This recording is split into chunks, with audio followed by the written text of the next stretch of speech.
Hi everyone, welcome back to Critical Mass. Today we're going to talk about what movie would each of us most like to see remade. What movie, if we could choose right now, would we love to see remade? Because most of the time we talk about movies should never be remade. Don't touch my fandom. Don't redo Ghostbusters. Don't do E.T. No, the originals are the best. But what movie do we think should be remade? And some of the answers just might surprise you.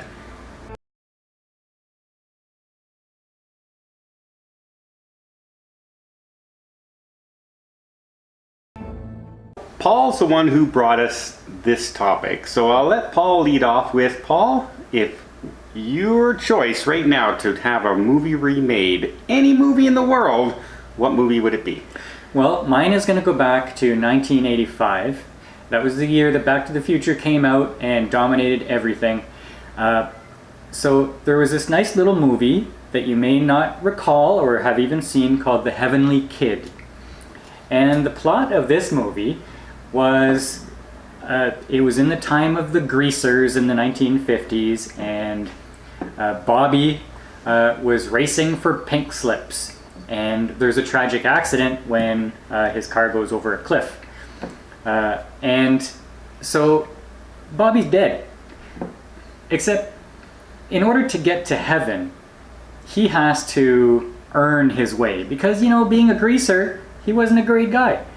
But he has to earn his ticket up that great escalator to heaven. So he's stuck in purgatory till he fulfills his mission. And that mission is help this poor kid on Earth become cool. And lo and behold, he finds out later on that this was the son he didn't know he had. Spoilers. If you haven't seen this 35-year-old movie, spoilers. Yeah, so now he has this emotional investment to make sure that this kid succeeds. It's the son I didn't know I had.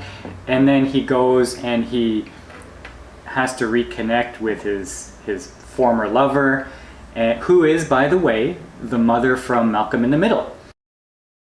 And I think the whole concept of past cool guy mentoring his unknown son into being popular or cool, facing a little bit of rebellion from that son, I think it's just a great movie. Even if they didn't remake it, Mark just saw it last month, and he's seen it multiple times over the years, and he says it still holds up today. Absolutely. The original. Absolutely it does. So if you have a chance, check out The Heavenly Kid, and here's crossing my fingers that somebody hears this and they do a remake. Well, I remember that movie. My ex-wife used to make me rent that movie numerous times. She loved the movie. I have it on my computer at home. I thought it was okay. I think I see it on some of the streaming services out there, so you can probably find it. So, yeah, okay. Heavenly Kid. Mark, if you could remake any movie in the world, what would it be? Okay, so I am going to receive some backlash for my answer because the movie that I've got in mind is one of those movies that people say, no, leave it alone.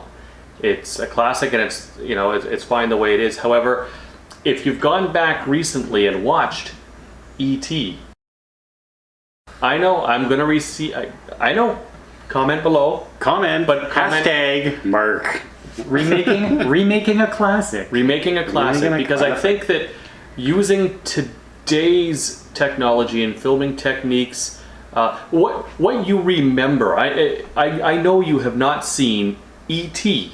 in some time, and you're remembering the legacy that it was, and absolutely it is.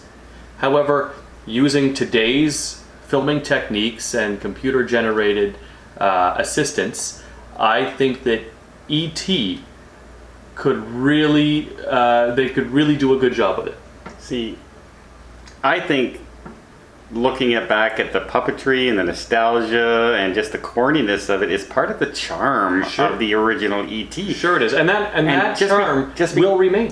No, I don't think it will. You start CGIing things, and I don't think it will. Well, here's what I look at. I look at the updates they made to Star Wars with the CGI instead of whatever. Not a fan. And Jurassic Park, the original, is still the best Jurassic Park movie out there visually, I think. Yes. Yep. And those were done with puppets. Yes, I understand that, and I'm not saying that they should completely eliminate the use of puppets, but I think that the animation that they used. I mean, if you watched it, there's very little facial expression on anything. You can tell it's puppetry, and if they were to redo it, I think that a lot of the techniques that were applied to, say, the original Jurassic Park could be applied to this, and I think they could do a really good job with it, provided the supporting actors to the puppets do their job. I'm skeptical, but after seeing what they could do with Avatar and Alita, I'm game. I'm game. It would be a dramatic risk It when you touch a classic movie like that. But that's what they've been doing. They've been messing with Ghostbusters. They've been messing with all sorts of things. And I think that if you were to Much to critical success. but I think that if you were to follow the same storyline and not try to change things up for the sake of changing it, just sort of update it to today's standards. But then people are going to say, just like they're complaining right now about Disney with the live action animation, why are you doing it? You're doing the exact same movie, you're just making it with different graphics. I think So because something has to change. because what we know, I mean, with the use of computers, the use of cell phones, the entire movie would be different now. But So could you do it though? Because there's cell phones. I think so. I don't think the premise of the movie would change. The alien comes down and wants to go home, and you've got the sector of the government that's trying to capture the alien for scientific. I think that they could actually maybe even do a better job today than they could have back then. Phone home. Everybody got a cell phone. Maybe the space aliens would actually have a communicator on them this time when they come down instead of just relying on the yelling the phones. Okay, all right.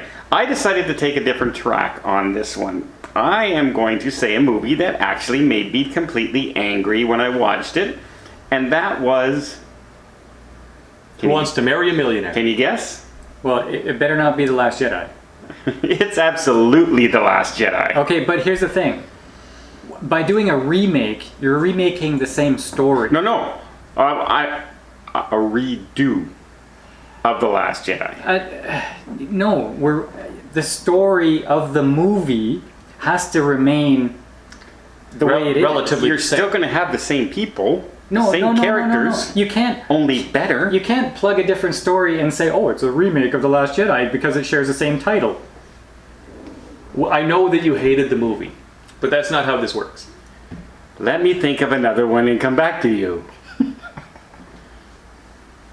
Don't edit that out, by the way. Oh, it'll be edited out. That's not fair. No, because he would leave that in for us completely. I think that was good commentary on our part. It was. I think it's a nonsensical argument. What movie would I like to see redone? 6 hours later. All right, I'm going to harken back to one of my favorite movies of all time. It is a war movie, and it is The Battle of the Bulge. Well-known historical battle, 1944. The Germans, one last-ditch attempt to turn back the Allies and force them and delay the war from entering Germany. Didn't work. They ran out of fuel. But this movie was so good. It has so many classic stars in it, but the one thing that it was missing, it has some scenes of tanks, and it has, but whenever it really got into the fighting, you could tell they're models pulling up on top of a hill, and then it's actual models, like a Godzilla movie, and then it would go poof, like the little poof shots out like that. So I would love to see them do it with real artillery, real tanks, and redo that story. Okay. Because it was a very intriguing story, how the Americans were so caught off guard, even though there was plenty of warning that this was going to happen. So the high command had, they knew, they were warned over and over again, the Germans are mounting an attack, something's going on, and they said, nah, they're going to come through the Ardennes. They're not going to come through the Ardennes, but that's exactly where they came when they started the war and invaded France. That's exactly how they caught everybody off guard that time, and they did it again. So I'm going to admit that if Paul's choice was Remade, I'd probably watch that. And if my choice was Remade, I'd probably watch that. I'm not sure that I would watch Okay, my question All is, Three Done. Yep. you want to see this remade because you would watch it and appreciate it, but how do you feel the greater audience would feel about Well, this movie? put it this way, Dunkirk was one of the most popular movies 2 years ago. They just did Midway, which is a remake of the Battle of Midway with Charlton Heston. So I have a feeling they're looking at these kind of movies. Why not? This one was in black and white. You also have The Longest Day that they could do, but they've done a D-Day invasion already with Saving Private Ryan, so I don't think that that one can be done. But the Battle of the Bulge really hasn't been done, and it had a lot of stars, Yul Brynner, and just guys that became stars, and it was just such a good story. Very rarely do you watch a war movie that has intricate actors and actresses all through with different plot lines and different story arcs, and they all come together at one time, and it's a true story that really happened. And I would love to see a big budget, show me the action, show me the real stuff. All right. So, do you agree? Tell us in the comments if you have a movie you really hope they remake, Like The Last Jedi. and whether you think you want it remade because you liked it or you think everybody would like it. Mine probably wouldn't make much money because it's a war movie. War movies generally don't do too well. Even Dunkirk didn't do too well. Saving Private Ryan did. I don't think Midway is going to do very well. But So in our question of do you think this will be successful in the grander audience, you're now contradicting yourself. no, as far as an audience thing is concerned, I think it will be appreciated but not make a lot of money. But I think it could be done in such a way that it would be an awards contender, much like Dunkirk.